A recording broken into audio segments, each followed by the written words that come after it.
মেঘলা দিনে কক্সবাজার সমুদ্র সৈকতে আমরা ঘুরতে এসেছি। দেখেন মেঘের মধ্যে কক্সবাজার সমুদ্র সৈকতে কত সুন্দর লাগে,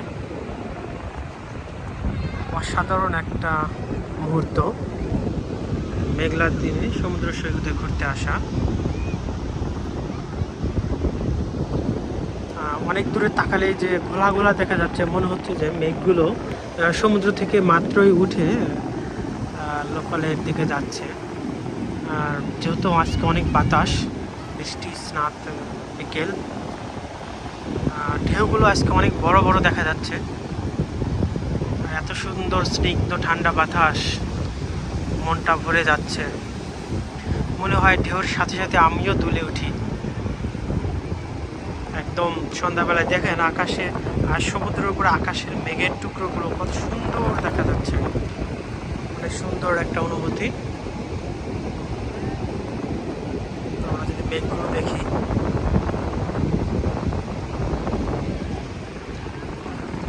কক্সবাজার সমুদ্র সৈকতের মেঘলা দিনের দৃশ্য। অনেক মানুষ এসেছে। আর যেহেতু এখন ভাটার সময়, আমরা মোটামুটি সমুদ্র থেকে অনেক ভিতরেই নামতে পেরেছি এবং ঢেউগুলো আসলেই আজকে অনেক বড়।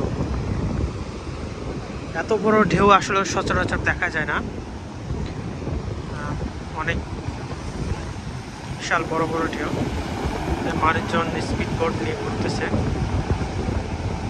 সমুদ্র সৈকতের মুহূর্তগুলো। আর সবচেয়ে ভালো লাগতেছে মেঘলা দিনে মেঘের মধ্যে এরকম সমুদ্র দেখা, এরকম সবসময় হয়ে ওঠে না। আপনারা চাইলে আপনাদের লেজার টাইম বা ছুটির সময়গুলোতে কক্সবাজার সমুদ্র সৈকতে এসে ঘুরে যেতে পারেন।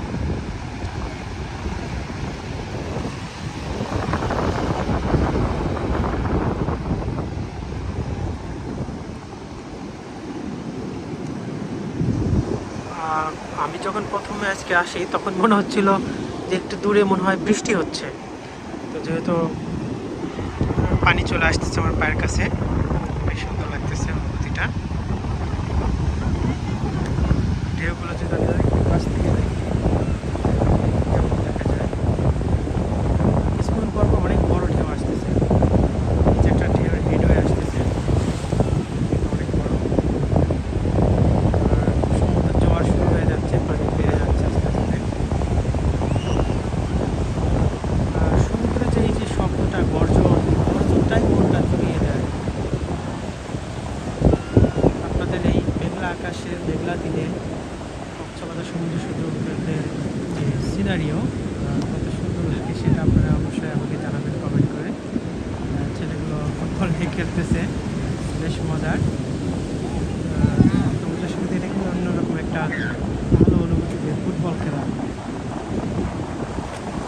এবার ব্যর্থ হয়ে গেল, লাগাইতে পারলাম না তাতে।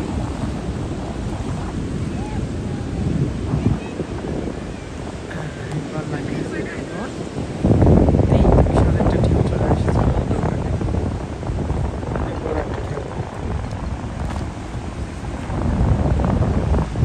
সমুদ্র সৈকতে আসলে আপনারা অবশ্যই ফুটবল খেলতে ভুলবেন না। এরকম একটা ফুটবল সাথে করে নিয়ে আসবেন যেন ফুটবলটা খেলা যায় ভালো করে।